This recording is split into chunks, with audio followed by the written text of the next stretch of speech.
Hello everyone, welcome back to my channel, and those who are new on this channel, please do not forget to subscribe our amazing channel. And in this lecture I'll discuss about the cloning vectors.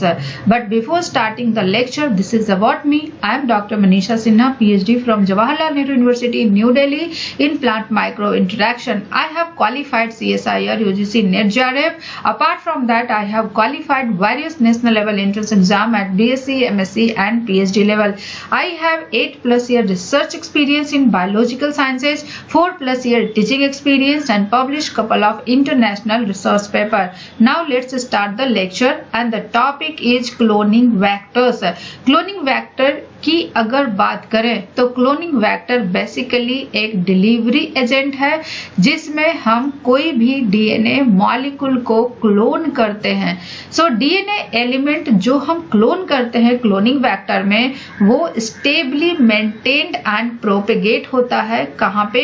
Host organism में. Host organism is basically E coli. So E coli में plasmid जो होते हैं वो replicate करते हैं क्योंकि वो सेल्फ रेप्लिकेटिव होते हैं. सेल्फ रेप्लिकेटिव क्यों होते हैं? क्योंकि उसमें खुद का ऑरिजिन ऑफ रेप्लिकेशन होता है, और क्योंकि उनका खुद का ऑरिजिन ऑफ रेप्लिकेशन होता है इसीलिए वो सेल्फ रेप्लिकेटिव होते हैं, और सेल्फ रेप्लिकेशन की वजह से वो अपने आप को मेंटेन करते हैं और होस्ट ऑर्गेनिज्म में प्रोपेगेट करते हैं. सो होस्ट ऑर्गेनिज्म बेसिकली बैक्टीरिया है, और बैक्टीरिया में भी बेस्ट एग्जांपल है इकोलाई जो कि रैपिडली ग्रो और डिवाइड करता है.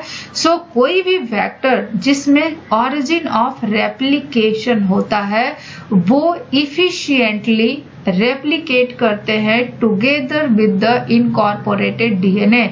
मीन्स वो वेक्टर तो रेप्लिकेट करता ही है, वेक्टर तो प्रोपेगेट होता ही है, वेक्टर के साथ साथ जो इनकॉर्पोरेटेड डीएनए है वो भी रेप्लिकेट होता है.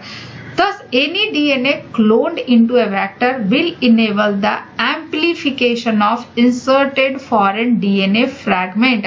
और इस वे में जो क्लोनिंग प्रोसेस है they resemble the PCR, although there are some major differences between PCR as well as cloning techniques. So by cloning it is possible not only store a copy of any particular fragment of DNA but also produce unlimited amounts of it. Means cloning के द्वारा हमारा दो purpose fulfil होता है. पहला, कोई भी particular fragment of DNA को हम स्टोर कर सकते हैं, और दूसरा हम इसका अनलिमिटेड अमाउंट प्रोड्यूस करते हैं. क्यों? क्योंकि जो क्लोनिंग वेक्टर होते हैं वो सेल्फ रेप्लिकेटिव होते हैं. जो क्लोनिंग वेक्टर होते हैं वो वैरी करते हैं in their complexity, their ease of manipulation, their selection and the amount of DNA sequence they can accommodate. Means insert capacity, complexity, ease of manipulation and insert capacity के respect में cloning vector vary करता है. सो हमें जो cloning vector पढ़नी है, these are the cloning vectors. First one is the M13, second one is the plasmid, third one is the vas lambda, fourth one is the cosmids, fifth one is the Bax and sixth one is the Yux. Bax and Yux की अगर बात करें तो they are bacterial artificial chromosomes. Yux की अगर बात करें तो they are yeast artificial chromosomes.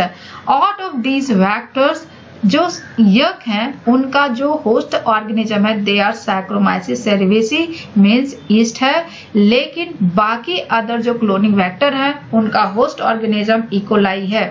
Out of this cloning vector M13 and phage lambda ये दो वायरस हैं. M13 is the circular virus and phage lambda is the linear virus, and the remaining that is plasmid they are circular plasmid.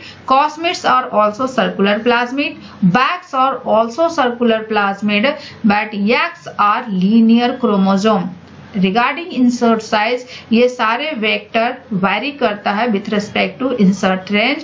Insert M13 की अगर बात करें तो इनकी जो इंसर्ट साइज है that is 1 to 4 kb, plasmid 1 to 5 kb, phage lambda 2 to 25 kb, cosmids 35 to 45 kb, BACs 50 to 300 kb and YACs are 100 to 2000 kb के range में इसमें इनकॉर्पोरेट कर सकते हैं. सो हमें ये सारे क्लोनिंग वेक्टर्स पढ़ने हैं one by one. So first I will discuss plasmids. Plasmid की अगर बात करें तो अगर ये बैक्टीरियल सेल है, बैक्टीरियल सेल्स में क्या होते हैं, क्रोमोसोमल डीएनए होते हैं। अगर ये क्रोमोसोमल डीएनए है और क्रोमोसोमल डीएनए जिस स्पेस में रहता है, मींस बैक्टीरियल सेल के साइटोप्लाज्म के जिस स्पेस में ये क्रोमोसोमल डीएनए होता है उसको बोलते हैं न्यूक्लियोइड। एंड इस क्रोमोसोमल डीएनए के अलावा बैक्टीरिया में अदर डीएनए भी होते हैं, but this DNA is circular double stranded. और ये जो स्मॉल सर्कुलर डबल स्टैंडर्ड है इसको बोलते हैं plasmid. So this one is the chromosomal DNA.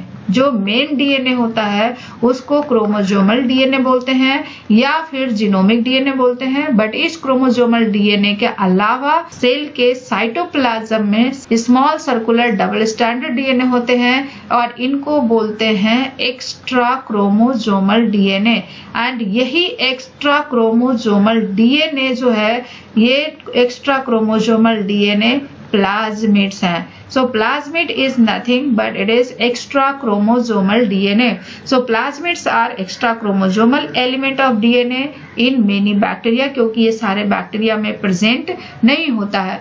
Plasmids are circular DNA but double-stranded molecule that replicate separately from the host chromosome.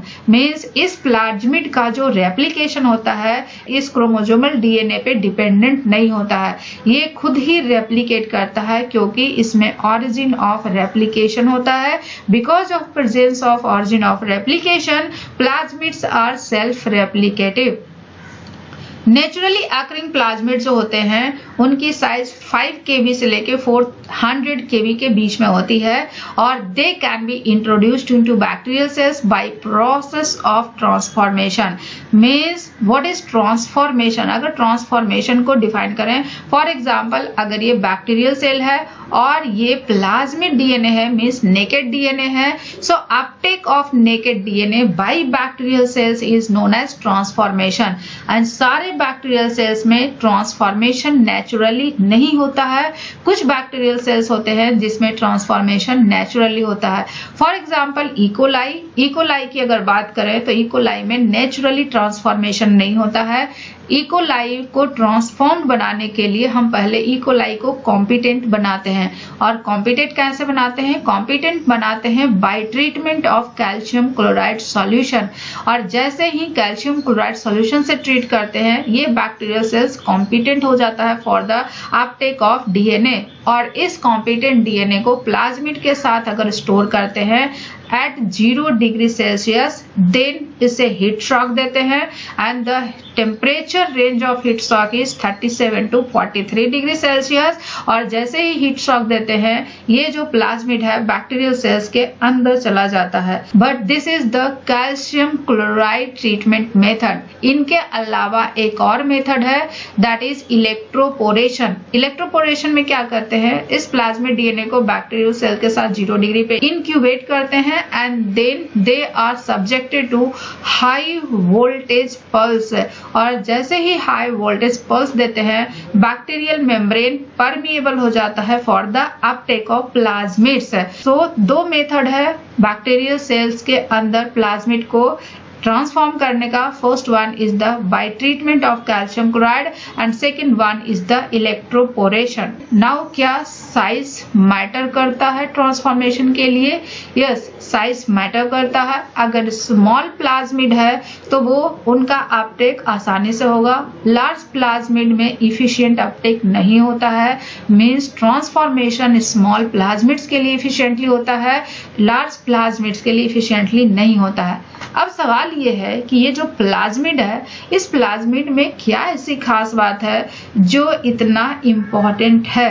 Plasmid की अगर बात करें, क्योंकि बैक्टीरिया का खुद का क्रोमोसोमल डीएनए होता है बट क्रोमोसोमल डीएनए के अलावा जो प्लाज्मिड होते हैं दे confer unique phenotype to the bacteria.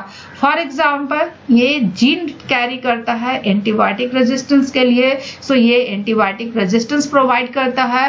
Conjugation के लिए जीन कैरी करता है, that is a factor plasmid, और ये कंजुगेशन में इन्वॉल्व होता है। कुछ प्लाज्मिड्स होते हैं उसमें मेटाबॉलिज्म ऑफ अनयूजुअल सबस्ट्रेट्स के लिए भी जीन प्रेजेंट होते हैं। तो प्लाज्मिड्स में जो जीन होते हैं वो बैक्टीरिया को यूनिक फिनोटाइप कन्फर करते हैं, यूनिक फिनोटाइप प्रोवाइड करते हैं।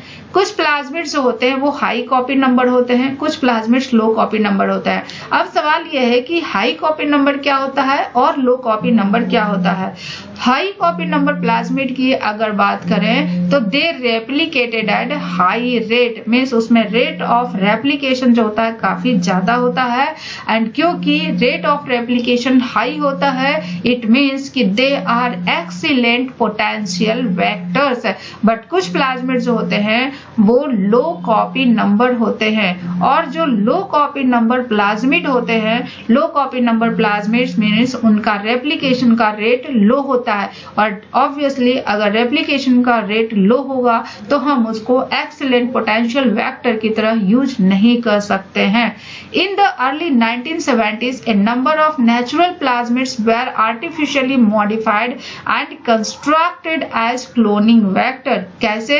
By complex series of digestion and ligation reactions, and one of the most notable plasmid is PBr322, और इनको डेवलप किए थे बॉलिवर एंड रॉड्रिग्यूज ने, और इन्हीं के नाम पर ये प्लाज्मिड का नाम पड़ा है। P stands for plasmid, B for Bolivar, R for Rodriguez, and this plasmid illustrates the desirable feature of cloning vector.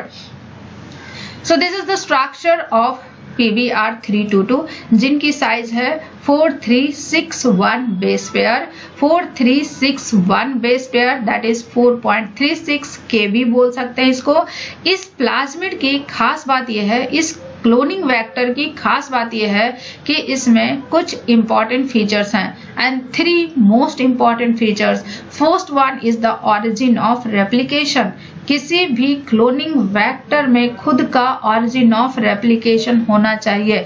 अगर ऑरिजिन ऑफ रेप्लिकेशन खुद का नहीं है तो वो एक अच्छा क्लोनिंग वेक्टर नहीं हो सकता है, क्योंकि उनका रेप्लिकेशन डिपेंडेंट होगा क्रोमोसोमल डीएनए पे। मीन्स कि अगर कोई क्लोनिंग वेक्टर है तो वो सेल्फ रेप्लिकेटिव होना चाहिए, और सेल्फ रेप्लिकेटिव के लिए उनका खुद का ऑरिजिन ऑफ रेप्लिकेशन होना चाहिए। ऑरिजिन ऑफ रेप्लिकेशन के पास जो रेस्ट्रिक्शन साइट्स है that is NDE1 and PVU2. NDE1 and PVU2 restriction sites are present nearby origin of replication. The second characteristic feature is presence of antibiotic resistance gene, और 2 antibiotic resistance genes हैं। First one is the ampicillin and second one is the tetracycline resistance gene. So 2 antibiotic resistance gene होते हैं PBr322 में, जिसको हम use करते हैं for the selection of transformants या फिर selection of cells carrying recombinant DNA. The third characteristic feature of PBr322 is presence of number of restriction enzymes at various points around the plasmid. For example, PST1, SCA1, SSP1, EcoR1, HINT3, BAMH1, SPH1 and SAL1. ये सारे restriction enzymes हैं, ये सारे restriction enzyme की sites हैं जो कि present है PBr322 cloning vector में। अब सवाल यह है कि ये restriction sites का importance क्या है। These restriction sites are used for cloning of any molecule of DNA fragment. अगर suppose that कि ये X DNA fragment है और इसे क्लोन करना है तो इसमें से किसी भी साइट को हम यूज कर सकते हैं। अगर ये पर्टिकुलर DNA फ्रैगमेंट को हमने लाया है आफ्टर डाइजेशन विथ BAMH1, तो हमें पहले इस वेक्टर को BAMH1 के थ्रू डाइजेस्ट करना होगा, एंड आफ्टर डाइजेशन ये सर्कुलर से लीनियर में कन्वर्ट हो जाएगा, एंड देन हम इस फ्रैगमेंट को इस साइट पे क्लोन कर सकते हैं। बट पॉसिबिलिटी ये है कि ये सेल्फ सर्कुलराइज भी हो सकता है। नेक्स्ट पॉइंट इज कुछ रेस्ट्रिक्शन साइट्स जो हैं वो एंटीबायोटिक रेजिस्टेंट जीन के अंदर प्रेजेंट है। For example SCA1 and PST1 present है एम्पिसिलिन रेजिस्टेंट जीन के अंदर, लेकिन BAMH1, SPH1 एंड SAL1 ये प्रेजेंट है टेट्रासाइक्लिन जीन के अंदर। अगर हम BAMH1 साइट पे या SPH1 पे या SAL1 पे क्लोनिंग करते हैं किसी जीन का, उसकी वजह से क्या होगा कि ये जो टेट्रासाइक्लिन जीन रेजिस्टेंस जीन है, ये टेट्रासाइक्लिन रेजिस्टेंस जीन इनएक्टिवेट हो जाएगा, मींस ये जीन एक्सप्रेस नहीं होगा। सो उस कंडीशन को हम बोलते हैं इंसर्शनल इनएक्टिवेशन। इंसर्शनल इनएक्टिवेशन क्या होता है? Means after ligation of any DNA fragment in tetracycline resistance gene या फिर ampicillin resistance gene, they lose the resistance to that antibiotic. अगर हम किसी जीन की क्लोनिंग BAMH1, SPH1 और SAL1 पर करते हैं तो उस कंडीशन में टेट्रासाइक्लिन रेजिस्टेंस लॉस हो जाएगा। अगर हम SCA1 या PST पे करते हैं, PST1 पे करते हैं तो उस कंडीशन में एम्पिसिलिन रेजिस्टेंस लॉस हो जाएगा और इस कंडीशन को बोलते हैं इंसर्शनल इनएक्टिवेशन।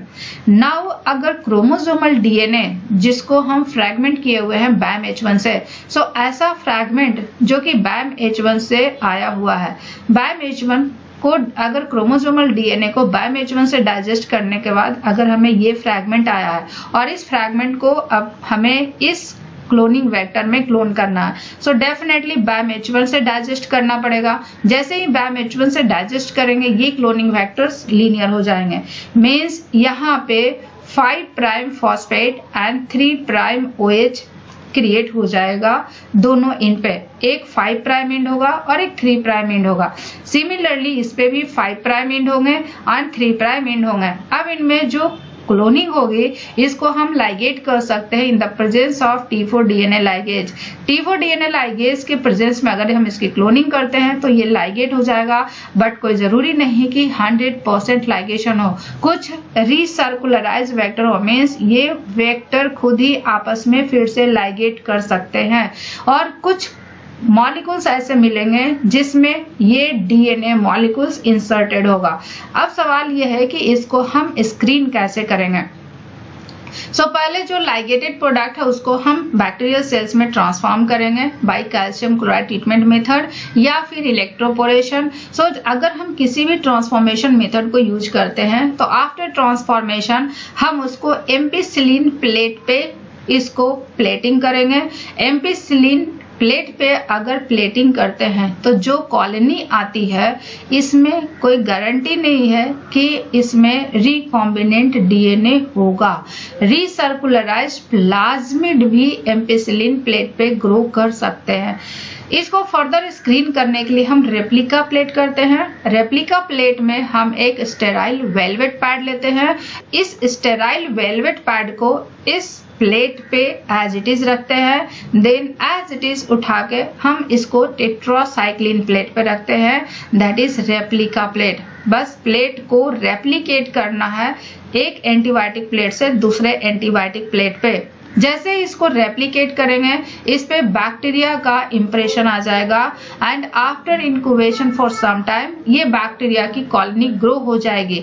जब बैक्टीरिया की कॉलोनी ग्रो होगी तो क्योंकि ये टेट्रासाइक्लिन प्लेट है, मीन्स इस प्लेट में टेट्रासाइक्लिन एंटीबायोटिक है और जो ट्रांसफॉर्मेंट जो रिकॉम्बिनेंट DNA में DNA इंसर्ट हुआ है, मींस रिकॉम्बिनेंट DNA में जो DNA इंसर्ट हुआ उसमें टेट्रासाइक्लिन काम नहीं करेगा। तो अगर टेट्रासाइक्लिन प्लेट पे ग्रो होता है इट मींस कि वो प्लाज्मिड रिकॉम्बिनेंट नहीं है, क्योंकि रिकॉम्बिनेंट DNA में टेट्रासाइक्लिन जीन इनएक्टिवेट हो गया है। मीन्स कि अगर वो टेट्रासाइक्लिन रेजिस्टेंस शो कर रहा है इसका मतलब वहां पे क्लोनिंग नहीं हुई है। अगर जिसमें क्लोनिंग हुई है वो इस प्लेट पे ग्रो नहीं करेगा। फॉर एग्जाम्पल इस कॉलोनी की अगर बात करें तो ये कॉलोनी यहाँ पे ग्रो नहीं है। It means this colony is transformant, means इससे इनके सेल्स में रिकॉम्बिनेंट डीएनए प्रेजेंट है। इस कॉलोनी की अगर बात करें तो दे आर ग्रोइंग, इस कॉलोनी की अगर बात करें they are also growing, but ये कॉलोनी यहाँ पे ग्रो नहीं कर रही है। इट मीन्स कि इस कॉलोनी में जो सेल्स हैं उसमें भी रिकॉम्बिनेंट डीएनए है, बट ये सारे कॉलोनी में रिकॉम्बिनेंट डीएनए नहीं है। सो रिकॉम्बिनेंट डीएनए वाले सेल मीन्स ट्रांसफॉर्मेंट सेल को हम रिकवर कर सकते हैं एम्पिसिलिन प्लेट से, एंड इस कॉलोनी को फर्दर हम कंफर्म कर सकते हैं by colony PCR. So this is the screening method. Although recircularized plasmid can be selected against its presence decreases the yield of recombinant plasmid containing inserts. So circularisation को हम prevent कर सकते हैं। रिसर्कुलराइजेशन को हम कैसे प्रिवेंट करेंगे? जो डाइजेस्टेड प्लाज्मिड है उसको हम ट्रीट कर देते हैं एक एंजाइम से। That enzyme is alkaline phosphatase prior to ligation. Ligation के पहले हम उस प्लाज्मिड को इस एंजाइम से ट्रीट कर देंगे। इस एंजाइम का पर्पस क्या है? ये एंजाइम क्या करता है, जो 5 प्राइम फॉस्फेट है 5 प्राइम फॉस्फेट को ये रिमूव कर देता है। अगर 5 प्राइम फॉस्फेट नहीं है, क्योंकि जो लीनियर है एक पे 5 प्राइम फॉस्फेट है, दूसरे इन पे 3 प्राइम OH है, अगर ये 5 प्राइम फॉस्फेट हट जाएगा तो ये क्लोनिंग नहीं होगी। लेकिन अगर जो डीएनए इंसर्ट है ये अगर यहाँ पे क्लोन हुआ तो क्लोन हो जाएगा, क्योंकि बैक्टीरियल सेल्स में निक ट्रांसलेशन की एबिलिटी होती है। सो क्लोनिंग अगर हो जाएगा तो डेफिनेटली वो रिकॉम्बिनेंट डीएनए लाइगेट हो जाएगा by the process of nick translation. And nick translation जो होता है डीएनए पॉलीमरेज 1 के थ्रू होता है। सो इस तरीके से हम रिसर्कुलराइजेशन के प्रोसेस को प्रिवेंट कर सकते हैं। So it doesn't matter that only one strand of recombinant DNA is ligated, since the nick will be repaired by bacteria transformed with these molecules. The valuable features of PBr322 means PBr322 में जितने भी valuable features थे उनको further enhance किया गया by the construction of a series of plasmids, जिसको हम PUC बोलते हैं। PUC stands for produced at the University of California। PUC की अगर बात करें तो PUC की साइज तो है 2686 बेस पेयर है, जबकि PBr322 की जो साइज थी 4361 बेस पेयर थी। सो साइज भी कम है और स्मॉल साइज इजिली ट्रांसफॉर्म होता है। This is one beneficial factor. This is one of the improved property of PUC18। Second characteristic feature is ORI, क्योंकि सेल्फ रेप्लिकेटिव होना चाहिए। अगर सेल्फ रेप्लिकेटिव नहीं है तो वो क्लोनिंग वेक्टर हो नहीं सकता है। So this also has origin of replication। इसके अलावा एक एंटीबायोटिक रेजिस्टेंस जीन है, that is ampicillin resistance gene. And the most important feature is beta galactosidase gene. Beta galactosidase gene beta galactosidase enzyme produce करता है। Beta galactosidase gene beta galactosidase enzyme produce करता है, और ये enzyme IPTG के presence में active हो जाता है। और जैसे ही ये एंजाइम एक्टिव होता है, एक्स गैल जो कि व्हाइट कलर का होता है इसको कन्वर्ट करता है ब्लू इनसॉल्युबल मटेरियल में। मींस जब ये बीटा गैलेक्टोसिडेज बनेगा तभी ये व्हाइट से ब्लू में कन्वर्ट होगा, अदरवाइज नहीं कन्वर्ट होगा। नाउ इंपॉर्टेंट फीचर ये है कि इस बीटा गैलेक्टोसिडेज के अंदर मल्टीपल क्लोनिंग साइट पॉलीलिंकर है। MCS is the multiple cloning site polylinker। Multiple cloning sites means इसमें काफी सारे रेस्ट्रिक्शन एंजाइम्स की साइट प्रेजेंट है, और इसमें से कोई भी यूज कर सकते हैं फॉर द क्लोनिंग पर्पस। अगर हम इसमें क्लोनिंग करते हैं तो बीटा गैलेक्टोसिडेज जीन इनएक्टिवेट हो जाता है। सो this is the two constructs First one is the non-recombinant vector, second one is the recombinant vector. Non recombinant vector की अगर बात करें तो इसमें बीटा गैलेक्टोसिडेज जीन इंटैक्ट है, बट रिकॉम्बिनेंट वेक्टर में डीएनए मॉलिक्यूल इंसर्ट होने की वजह से ये बीटा गैलेक्टोसिडेज जीन इंटैक्ट नहीं है। अगर ये बीटा गैलेक्टोसिडेज जीन इंटैक्ट है तो ये एक्स गैल को व्हाइट को ब्लू में कन्वर्ट करता है, मीन्स जो कॉलोनी आएगी वो ब्लू कलर की आएगी। लेकिन अगर हम कोई डीएनए फ्रैगमेंट एमसीएस साइट पे क्लोन कर देते हैं तो उस कंडीशन में बीटा गैलेक्टोसिडेज जीन इनएक्टिव हो जाएगा, और बीटा गैलेक्टोसिडेज जीन इनएक्टिव अगर होता है तो जो एक्स गैल है means beta galactosidase enzyme produce नहीं होगा, और बीटा गैलेक्टोसिडेज एंजाइम प्रोड्यूस नहीं होगा तो एक्स गैल हाइड्रोलाइज होके ब्लू प्लाक नहीं बनाएगा, ब्लू कलर नहीं बनाएगा, और कॉलोनी रिमेन्स व्हाइट रहेगी।